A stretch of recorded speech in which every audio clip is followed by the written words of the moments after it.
Magandang hapon mga kapanalig. Welcome sa programang Usapang KKK. Kalusugan, kagalingan, at kagandahan. Ako po si Ivy at kasama natin si Dr. Irene Lim. Para po sa inyong mga katanungan, maaari po kayong mag-text sa 0922-875-2899,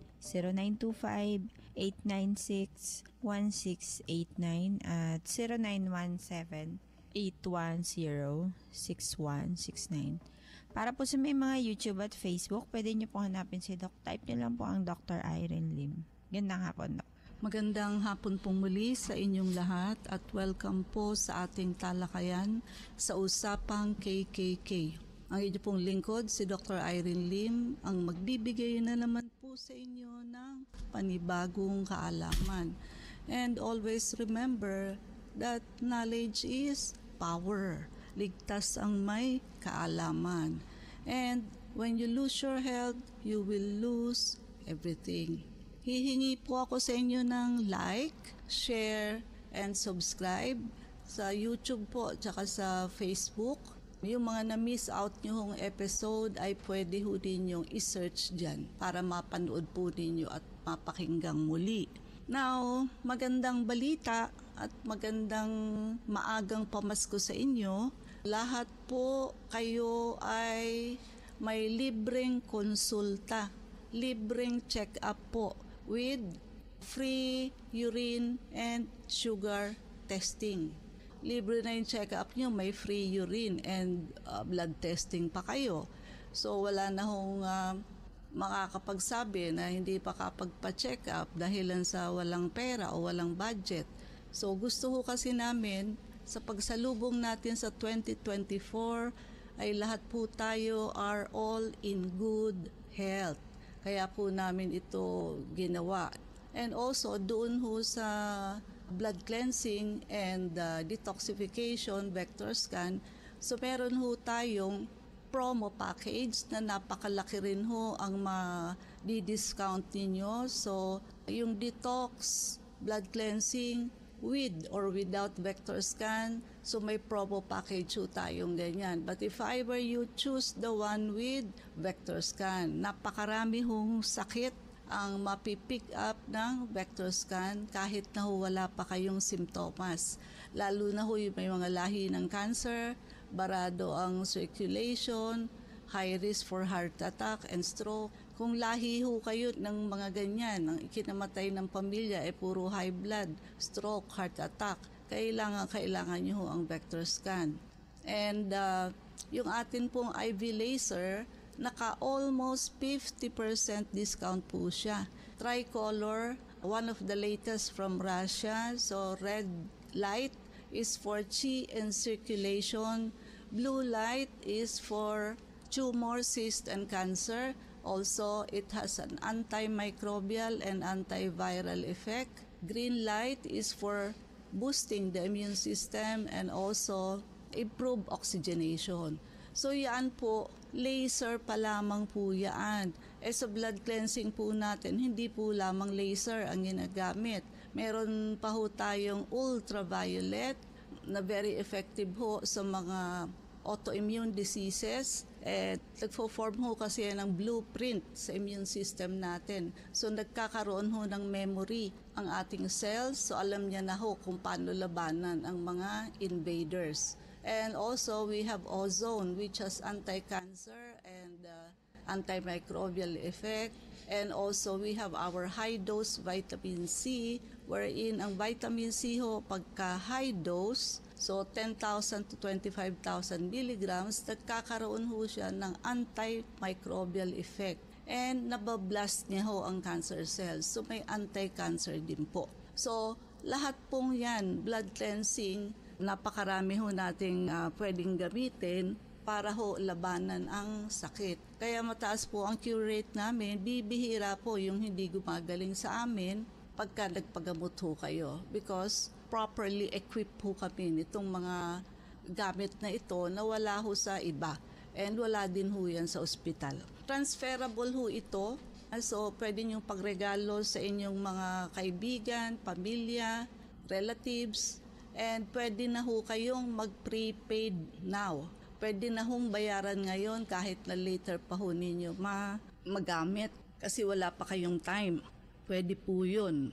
Now, magpalista na po kayo habang may slot pa po ang ating free check-up. So, unahan na lang po kasi first come, first serve ho pagdating sa clinic. But of course, kailangan pa rin ho kayong ilista. So pag nakalista ho kayo, hindi kayo naka-appointment. So nakalista lang po kayo. Kasi ang entertain natin yung nakalista. Then kung lahat kayo nakalista, first come, first serve. Habang open pa po ang listahan natin ng slot ng free check-up. Now, ang tatalakayin po natin sa hapong ito ay tungkol po sa moringa. Or ano po ba yan sa Tagalog? Yan ho ay malunggay. Simpleng malunggay. And napaka-versatile po nitong pagkain na to and very nutritious. Sa nutritional value pa lamang ho, packed na ho siya with vitamins such as vitamin A, vitamin C, and vitamin B. Minerals naman ho, calcium and iron, and essential amino acid. Di ho ba ang amino acid galing sa protein? So, ang malunggay ho, meron yan. So, almost complete food po siya. And good source of antioxidant which can help protect cells from damage. So, yung mga kapuso sa budget, instead ho na noodles ang ipakain ninyo sa mga anak ninyo. Kung kakaunti ho ang budget, pagkatapos ay marami ho anak, malunggay is the answer. Marami hong sustansya. Samantalang kung mag-i-instant noodles ho kayo, wala hong kasustansya. Masisira pa ho ang kidney ninyo. So, ibig sabihin, kahit ho kakaunti yung hawak ninyong budget for your food, pwede ho kayong pumili ng masustansya. Hindi ibig sabihin na konti lang kasi ang budget ko, kaya ito lang ang ulam namin, instant noodles. Hindi po. May mga gulay tulad ho ng malunggay na full pack with nutrition. So, hindi ho katwiran na walang sustansya kasi konti lang yung budget. Lalo na ho ang amino acid, napaka-importante ho niyan because lalo na kung may mga anak kayo o breastfeeding mom, gumaganda ho ang labas ng mother's milk with malunggay and also yung mga bata ho below 6 years old kasi ho dyan nangyayari yung brain formation. Kung along yung kabataan po nila simula sa tiyan hanggang pinanganak, kulang ho sa amino acid, magiging mahina po ang ulo niyan. Kasi limbawa, puro kanin, may tagkakaunting ulam lamang. So, ang kanin ho is what? Carbohydrates and kakaunti ho ang protein. Nanggagaling ho ang talino ng tao sa amino acid, which is galing sa protein. So, ang moringa ho is a kind of a protein na may vitamins na may minerals pa ho. So, makakatulong ho ito sa brain formation ng bata. Kasi po, siyempre yung mga may kaya ho sa buhay, nabibili ho nila kung ano yung mga nutritious food na pwede. While kawawa naman ho kung sino pa yung mga indigent, sila pa ho yung mahihina ang ulo. Paano ho kayo iaahon sa buhay ng mga anak ninyo, mga pangarap ninyo, kung yung anak nyo ho ay mahina ang ulo. Kasi ho, hindi nyo pinakain ng masustansyang pagkain simula nung ipinagbuntis ninyo hanggang sa naipanganak ninyo. Kahit ho kayo lahi ng matalino, kung hindi ho properly nourished from the belly ng mother hanggang sa ipinanganak nyo, hihina pa rin ho ang ulo. So kung ang pag-asa nyo po sa kahirapan ang mga anak ninyo, hindi ho kailangang mahal ang kinakain. Dapat ho may wisdom kayo.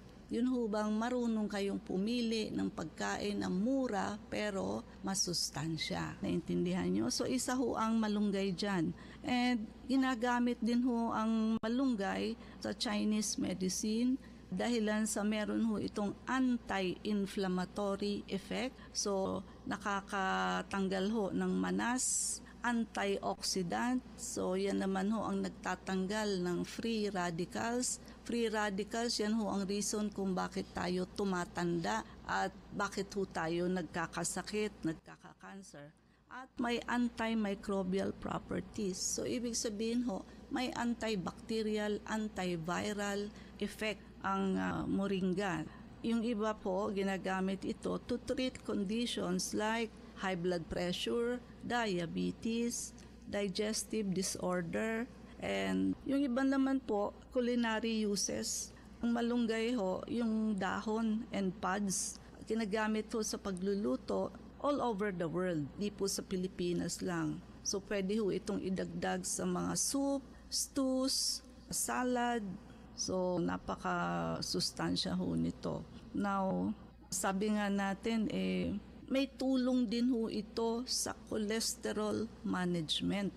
So nakatutulong ho ito to lower down cholesterol, which could be beneficial sa mga taong may sakit sa puso and to prevent na hindi ho magkasakit sa puso.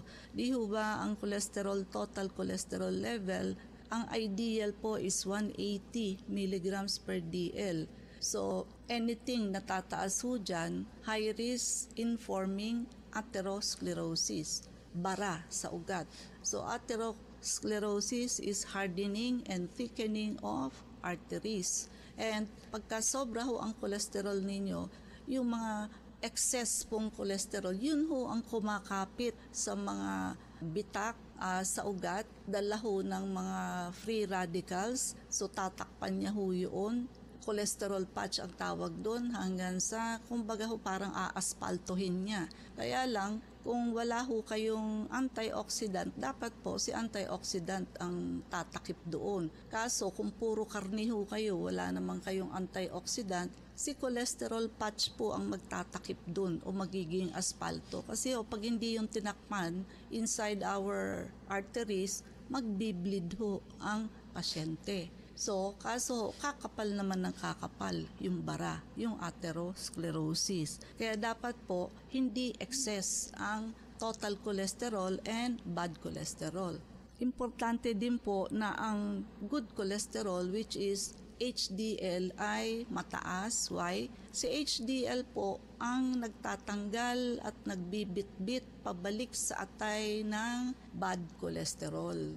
So, hindi bali ho mataas ang cholesterol kung mataas din ho ang good cholesterol kasi ho may magbabalik sa kanila papuntang liver para ho hindi kumapit sa endothelium ng arteries forming atherosclerosis. And may mga pag-aaral ho na nakatutulong din ho ang malunggay sa blood sugar level. So, yung may mga diabetes, pre-diabetes, ito ho ay nakatutulong magbaba ng asukal natin sa blood. And skin health, ginagamit ho ito for skincare products kasi ho nakatutulong ito mag-moisturize at meron ho itong anti-aging property. And sa atin hong digestive system, pagka naman ho sobra-sobra naman yung kinain ninyo, kumbaga medyo overdose. Ang side effect lang naman ho nito very mild. Pwede ho kasi kayo mag-diarrhea and stomach cramps or nausea. Pagka ho sobra-sobra naman, kaya nga sinasabi ko sa inyo, pag mag-juicing kayo ng malunggay with pinya, pineapple, isang hugot lang ho doon sa tangkay niya. Kasi ho, pag marami, magtatai ho kayo. Kasi nga matapang ho siya because of very nutritious po siya. And also, take note, sabi natin nakakatulong magbaba ng sugar. So, kailangan i-take note nyo kung kayo ay diabetic, baka ho mamaya naka-insulin na kayo, tapos kumain pa ho kayo ng malunggay, may anti-sugar po yan, baka ho naman kayo ay ma-hypoglycemia. Di ho ba mas medical emergency ang hypoglycemia than hyperglycemia? Kasi po ang hypoglycemia pwede hong mahimatay ang pasyente sa loob ng minuto lamang po. So pag yan ho ay pinagpawisan na at para hong mabablack-out na, so talaga hong na-loss of consciousness yan. Kailangan hong madlala agad sa ospital at kailangan hong mabigyan niya ng D50-50, yung sugar po. And may potential interaction din po siya with certain medication. Kailangan nyo hong sabihin sa doktor ninyo na halimbawa araw-araw ho kayong kumakain ng malunggay. But so far po, yun lang naman. For other benefits, so nakatutulong po ito sa weight management. So kasi ho, ang moringa o malunggay, sagana ho ito sa calories and mataas po ang sustansya. Nakaka-promote po ang fiber ng malunggay sa feeling of fullness. At mataas po yung calcium, dito nyo na lamang ho kunin. Wag ho sa calcium supplement kasi nga ho, very poor ang absorption ng calcium. So hindi ho dapat kinukuha sa supplement kasi ho, kung hindi yan ma-absorb, ang mangyayari ho, magiging kidney stone and dadagdag ho sa bara ng ugat. Kaya po, mas maganda kuhanin ninyo sa whole foods, sa pagkain. And moringa or malunggay is one. So, ayun ho, siguradong absorb yan dahilan sa kilala ho siya ng cells natin. May memory ho kasi food grade. But if it is synthetic calcium, hindi ho kilala ng ating cells, walang memory. Even with vitamin D and magnesium, hindi pa rin ho. Very poor pa rin ho absorption. And sabi nga natin, meron ho yung antimicrobial properties. So kung may infection ho kayo, suporta ho ito sa infection. Halimbawa kayo may sipon o pananggan nyo ho sa, halimbawa uso ang trangkaso or sipon, may antimicrobial effect ho kasi siya. And also, may anti-cancer potential po siya. So meron ho siyang compound na may potential na anti-cancer property. Although, nire-research pa ho yan, but napag-aralan ho na meron. Meron din ho siyang anti-asthma property. So, nakatutulong ho ito because anti-inflammatory ho ang effect. Di ho ba sa hika, ang ibinibigay hong gamot is steroid, pangtanggal ho ng inflammation, and bronchodilator, pangbuka. So, ang sabi nga natin, ang moringa beneficial sa may hika because meron siyang anti-inflammatory effect. So, kumbaga, sa ganung paraan siya nakatutulong. Kasi nga, nagbibigay tayo ng steroid which is an anti-inflammatory. Sa bone health po natin, good source po siya ng calcium and phosphorus. Essential po siya for maintaining strong and healthy bones. And katulad po nung sinabi natin kanina, nakatutulong ho ito mag-increase ng breast milk production ng mga pregnant women. Kaya ho, mga lola at lolo, pinakakain ho ng may sabaw na malunggay ang bagong panganak to enhance yung breast milk. May babae ho kasing maraming gatas pero meron din hong kakaunti ang milk nila. And nakaka-improve din ho ito ng digestion. Yung fiber ho sa moringa, nagpo-promote ho yan ng healthy digestion and nakaka-alleviate ho ng constipation. Kasi nga pag medyo naparami, di ho ba? Actually kahit hindi maparami, nakakalambot ho ito ng pupo. Hindi ho nakaka-constipate. So yung mga constipated, pag lagi kayong magmamalunggay, bababawasan ho yung constipation ninyo. And sabi nga natin, sa skin health, nakaka-nourish ho ito kasi nakaka-moisturize ng skin. Sa mata ho, good source of vitamin A siya. Di ho ba sabi natin may vitamin A, C, B complex siya. So yung A po para ho sa eyes at may anti-aging property ho siya. Yung antioxidant sa moringa, yan ho ang nagko-combat ng effects ng aging. Tinatanggal ho kasi yung oxidative stress, nagpe-prevent ho ng cell damage. At may tulong dun ho ito sa wound healing. So, mas madali hong maghilom ang sugat dahilan ho sa kanyang antimicrobial, antiviral, antibacterial effect, and may anti-inflammatory pa ho. Sa hair, moringa oil is also used in hair care products believed to nourish, nanonourish ho yung scalp and nagpo-promote ng hair growth. So, mas madali hong humaba yung buhok ninyo. And also, nakaka-detoxify ho ito ng katawan by supporting the natural detoxification ng liver processes. Immune support, of course, yung mga bitamina at minerals sa malunggay such as vitamin C, iron, syempre ho nakaka-strengthen yan ng immune system natin. And bukod po doon, meron ho siyang anti-anxiety and stress relief. So meron ho kasi siyang mild calming effect that can be used to reduce anxiety and stress. So actually marami pa hong iba, talaga hong puno ng health benefit ang moringa, kaya ho, wala na ho tayong oras. IB? Para po dun sa mga nais magtanong, mag-text po kayo sa 0922-875-2899.